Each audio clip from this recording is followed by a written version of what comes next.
तो नमस्कार दोस्तों, आपका स्वागत है हमारे ओकेनोलॉजी चैनल में। आज हमारे सामने जो टॉपिक है पढ़ना है हमें जो है आज अपने पृथ्वी के गति के बारे में पढ़ना है। अर्थ मोशन ऑफ द अर्थ के बारे में पढ़ना है। तो हमारा पृथ्वी जो होता है वो दो प्रकार की गति करता है। एक घूर्णन गति जिसको हम रोटेशन बोलते हैं, एक परिक्रमण जिसे हम रेवोल्यूशन बोलते हैं। तो घूर्णन गति जो होता है हमारा पृथ्वी वो अपने अक्ष पर ही पश्चिम से पूरब की दिशा में राउंड लगाता है, जो एक राउंड कंप्लीट करने में उसे 24 घंटे लगते हैं। और परिक्रमण जो होता है, रेवोल्यूशन जो होता है, वो सूर्य का एक चक्कर लगाता है और सूर्य का एक चक्कर लगाने में पृथ्वी का जो ड्यूरेशन होता है वो 365 दिन का होता है, 365 और 66 दिन का। तो आज हमें चर्चा करना है सबसे पहले अपनी हमारी पृथ्वी जो घूर्णन गति करती है उसके बारे में। तो घूर्णन गति करने से हमारी पृथ्वी का जो दिन और रात का जो दिनचर्या है इसमें बदलाव होता है। तो घूर्णन गति से पृथ्वी पर दिन और रात होते हैं, क्योंकि कोई भी अक्ष वो अपने आप में चक्कर लगा रही है और उस पर सूर्य की रोशनी पड़ती है। तो जिस भाग में सूर्य की रोशनी पड़ती है वहाँ पे दिन होता है, और जिस क्षेत्र में सूर्य की रोशनी नहीं पहुँचती वो क्षेत्र जो होता है हमारा दिन, वो जो क्षेत्र होता है वो हमारा रात का क्षेत्र होता है। जैसे ये हमारा सन है और ये हमारा पृथ्वी है और ये 23.5 डिग्री पे झुका हुआ है हमारा पृथ्वी। तो पृथ्वी हमारा पूरब से पश्चिम की तरफ घूर्णन कर रहा है, अपने ही अक्ष पर नाच रहा है, चल रहा है। तो सूर्य की रोशनी जिस क्षेत्र पे पड़ती है वो हमारा पूरा क्षेत्र जो होता है वो दिन का क्षेत्र होता है, और जिस क्षेत्र पे सूर्य की रोशनी नहीं पहुंचती वो हमारा रात का क्षेत्र होता है। तो पृथ्वी हमारा घूर्णन गति करता है, जिसके कारण कोरियालिस बल उत्पन्न होता है।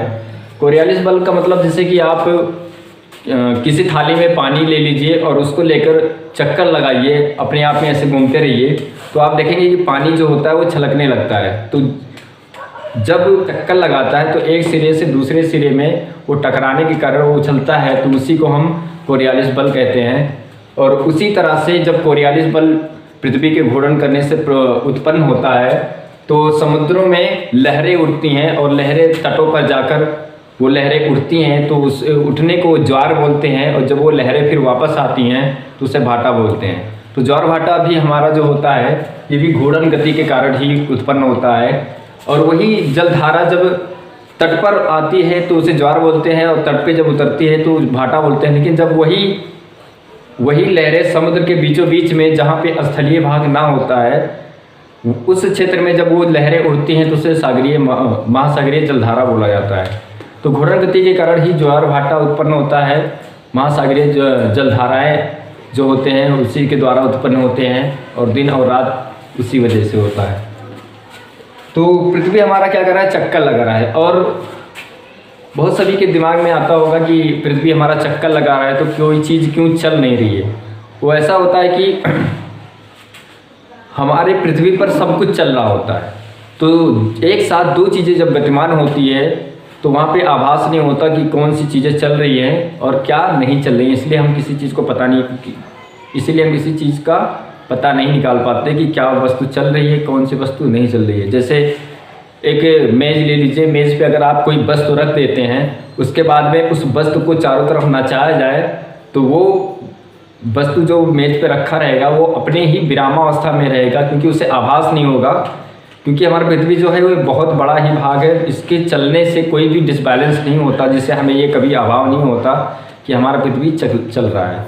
तो हमें इसलिए अभाव नहीं होता क्योंकि हमारा पृथ्वी भी चल रहा होता है और हम भी चल रहे होते हैं। तो ये दोनों गतिमान होने के कारण हमें ये अभाव नहीं होता कि क्या वास्तव में पृथ्वी हमारी चलती है। लेकिन ये चलती है, बड़ी भूभाग होने के कारण हमें ये पता नहीं चलता कि हमारा पृथ्वी चल रहा है या नहीं। तो ये हमारा हो गया घूर्णन गति। घूर्णन गति मतलब अपने ध्रुवों पर ही वो चक्कर लगाए, अपना ही स्वयं का चक्कर लगाए, उसे घूर्णन गति कहते हैं। रेवोल्यूशन परिक्रमण गति मतलब कि हमारा पृथ्वी सूर्य का जब चक्कर लगाती है तो उसे परिक्रमण कहते हैं, रेवोल्यूशन कहते हैं। एक चक्कर लगाने में 365 दिन लेता है। रेवोल्यूशन में होता क्या है कि दिन और रात जो होते हैं वो प्लस माइनस मतलब बढ़ते और घटते रहते हैं। इनका जो दिन और रात होता है ये घटता और बढ़ता रहता है, क्योंकि पृथ्वी हमारा क्या है वो घूर्णन गति भी कर रही है और परिक्रमण गति भी कर रही है। तो कुछ क्षेत्र में इसकी सूरज की रोशनी ज़्यादा देर तक होती है, कुछ क्षेत्र में इसकी रोशनी कम समय तक होती है। तो इसीलिए दिन और रात जो होता है वो कम और ज़्यादा होता है। वर्ष का बदलाव, जब पृथ्वी हमारा सूर्य का एक चक्कर लगा लेता है तो एक साल कंप्लीट हो जाता है, एक ईयर, उसके बाद नेक्स्ट दूसरा ईयर स्टार्ट हो जाता है। और रेवोल्यूशन में परिक्रमण के कारण हमारे पृथ्वी के नॉर्थ पोल और साउथ पोल पर 6 महीने दिन और 6 महीने रात होता है। तो आइए हम चित्र के हिसाब से समझते हैं कि हमारा जो पृथ्वी है वो किस तरह से रेवोल्यूशन करता है सूर्य का। तो ये बीच में हमारा सूर्य है और इसके चारों तरफ जो हमने पृथ्वी का स्थिति बनाया है, मैंने 4 स्थिति दर्शाया इस चित्र पर। मान लीजिए हमारा पृथ्वी यहाँ से स्टार्ट कर दिया चलना, तो सूर्य की रोशनी सबसे पहले देखिए ये पृथ्वी का 2 गोलार्ध हो गया, एक उत्तरी गोलार्ध एक दक्षिणी गोलार्ध। तो पृथ्वी पर सूर्य की रोशनी पूरी तरह नहीं पड़ती, वो उसी क्षेत्र में पड़ती है जिस तरफ सूर्य होता है। तो इस क्षेत्र में क्या होगा कि सूर्य की रोशनी पड़ेगी तो यहाँ पे दिन होगा और यहाँ पे गर्मी होगी, और इस क्षेत्र में रात होगा और यहाँ पे ठंडी पड़ेगी।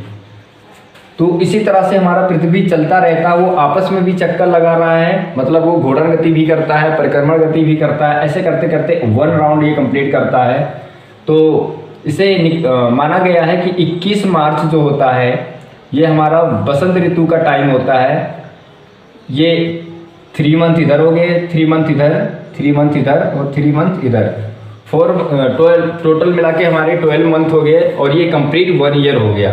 तो 3 मंथ का ये इनका मौसम होता है, बसंत ऋतु, ग्रीष्म ऋतु, शरद ऋतु और शीत ऋतु। ये 4 ऋतु होते हैं 3 महीने के।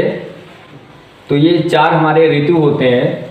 तो होता क्या है कि मान लीजिए अगर यहाँ से देखा जाए कि 22 दिसंबर से मान लिया जाता है कि हमारा शीत आ गया, ठंडी आ गया। तो 22 दिसंबर से लेकर 21 मार्च की जो ये समय अवधि है, इस बीच में क्या होता है, शीत पड़ती है, ठंडी होता है। और 21 मार्च से तो यहाँ दिसंबर, जनवरी, फरवरी, मार्च, ये जो मंथ हो गए ये हमारा शीत ऋतु हो गया। और मार्च के बाद मार्च, अप्रैल, मई, ये जो 3 महीने हो गए हमारा, ये बसंत का ऋतु होता है। और उसके बाद में 21 जून, मतलब जून, जुलाई और अगस्त, ये जो मंथ होता है ये ग्रीष्म, मतलब गर्मी का दिन होता है। उसके बाद में जून के बाद में जुलाई, अगस्त, सितंबर, ये जो 3 महीना होता है ये हमारा शरद ऋतु होता है। तो होता क्या है कि बसंत ऋतु के समय में दिन और रात हमारा क्या होता है, बराबर होता है। ग्रीष्म ऋतु के समय में दिन बड़े होते हैं और रात छोटे होते हैं। और शरद ऋतु के टाइम पर दिन और रात ये दोनों फिर से बराबर हो जाते हैं। उसके बाद में फिर शीत ऋतु में रात बड़ी हो जाती है और दिन छोटा हो जाता है। तो चलिए हम लोग रिकॉल कर लेते हैं एक बार। तो पृथ्वी हमारा कितना गति करता है, 2। कौन कौन, घूर्णन और परिक्रमण। घूर्णन गति के कारण क्या क्या इफेक्ट पड़ते हैं पृथ्वी पर, दिन और रात होता है। और दिन और रात घूर्णन गति जब हमारी पृथ्वी करती है तो कौन सा बल उत्पन्न होता है, कोरियालिस बल। और कोरियालिस बल के ही कारण से क्या होता है, ज्वार भाटा उत्पन्न होता है ना। उसके बाद में महासागरीय जलधारा जो होती है, ये मैंने क्या बताया कि जब समुद्र की लहरें तट पर आती हैं तो उसे ज्वार बोलते हैं। फिर तट से जब वापस जाती हैं तो वो भाटा बन जाता है। उसके बाद में वही जलधाराएं अगर समुद्र के बीचों बीच में उड़ती हैं, वहाँ पे कोई तट नहीं होता है, तो उसे महासागरीय जलधारा बोला जाता है। और जब पृथ्वी हमारा रोटेशन करता है पश्चिम से पूरब की दिशा में, तो एक पवन वहाँ पे निकलता है, उसके चलने से कोरियालिस बल लगता है और उसमें पवनें क्या होती हैं, विक्षेपित हो जाती है अपने मार्ग से। तो उसके द्वारा जो पवन निकलता है, जो हवाएं चलती हैं उस हवाएं को क्या बोलते हैं, समीर बोलते हैं। ठीक, तो रोटेशन के कारण जो हवा उत्पन्न होती है उसे क्या बोलते हैं, समीर बोलते हैं। और हमारा पृथ्वी कैसे चक्कर लगाती है, पश्चिम से पूरब की ओर। ठीक, अब रेवोल्यूशन देखते हैं। रेवोल्यूशन में क्या होता है, कौन सा इफेक्ट, कि दिन और रात इसमें बढ़ जाता है और घट जाता है। और क्या होता है, वर्ष का बदलाव होता है। जब 365 दिन पूरा कम कर लेती है हमारी पृथ्वी तो क्या होता है, वर्ष का बदलाव। और क्या होता है कि पृथ्वी के नॉर्थ और साउथ पोल पर 6 महीने क्या होते हैं, दिन और रात होता है, क्योंकि हमारा पृथ्वी क्या हुआ है, झुका हुआ है। तो जहाँ इस क्षेत्र में झुका रहता है उस क्षेत्र में सूर्य की किरणें पड़ती हैं तो एक साथ 6 महीने तक पड़ती रहती हैं, और नहीं पड़ती हैं तो 6 महीने तक ही पड़ता ही नहीं। इसलिए वहाँ पे क्या होता है, दिन और रात होता है, क्योंकि हमारी पृथ्वी 23.5 डिग्री पे झुका हुआ है इसलिए। उसके बाद में कितने ऋतु होते हैं, 4। प्रत्येक ऋतु कितने मंथ का होता है, 3। तो बताइए बसंत ऋतु में दिन और रात क्या होते हैं, बराबर होते हैं। ग्रीष्म ऋतु में दिन बड़ा रात छोटा होता है। और यहाँ पे पृथ्वी का जो पोर्शन सूर्य के तरफ होता है उस क्षेत्र में अलग मौसम होता है और दूसरे क्षेत्र में अलग मौसम होता है। जैसे हमारी पृथ्वी के 2 गोलार्ध हैं, बीचों बीच से 2 गोलार्ध को निकाल दीजिए, उत्तर का उत्तरी गोलार्ध, नीचे का दक्षिणी गोलार्ध। अगर यहाँ ठंडी है तो नीचे यहाँ गर्मी होगी, ठीक, क्योंकि देखो इधर सूर्य की रोशनी पड़ रही है तो यहाँ पे गर्मी, इधर नहीं पड़ रही है तो यहाँ ठंडी है ना। तो ये क्या होता है, एक दूसरे से ये क्या होते हैं, अपोजिट होते हैं। क्या होते हैं, अपोजिट। तो इसी कारण से क्या होता है, ये चलता रहता है, 2 ऋतुएं एक साथ चलती रहती हैं। जैसे इस समय इस क्षेत्र पर सूर्य की रोशनी पड़ रही है ना। तो यहाँ पे क्या हो गया, बसंत ऋतु आ गया।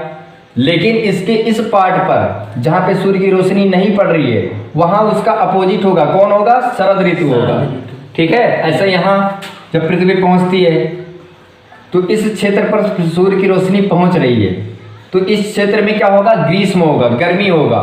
लेकिन इस वाले क्षेत्र में सूर्य की रोशनी नहीं पहुंच रही तो क्या होगा, ठंडी होगा। मतलब ये एक दूसरे के क्या होते हैं, अपोजिट होते हैं, ठीक। यहाँ ठंडी तो वहाँ गर्मी, यहाँ बसंत तो वहाँ शरद, इसी तरह से ये चलता रहता है। और 21 जून जो होता है ये पृथ्वी का जो 0 डिग्री लेटीट्यूड लाइन है, जिसे इक्वेटर बोलते हैं, भूमध्य रेखा बोलते हैं, विषुवत रेखा बोलते हैं, उस दिन पृथ्वी का इक्वेटर लाइन जो है वो सूर्य के सामने आ जाता है और उस दिन हमारे पृथ्वी को सबसे ज़्यादा एनर्जी मिलती है।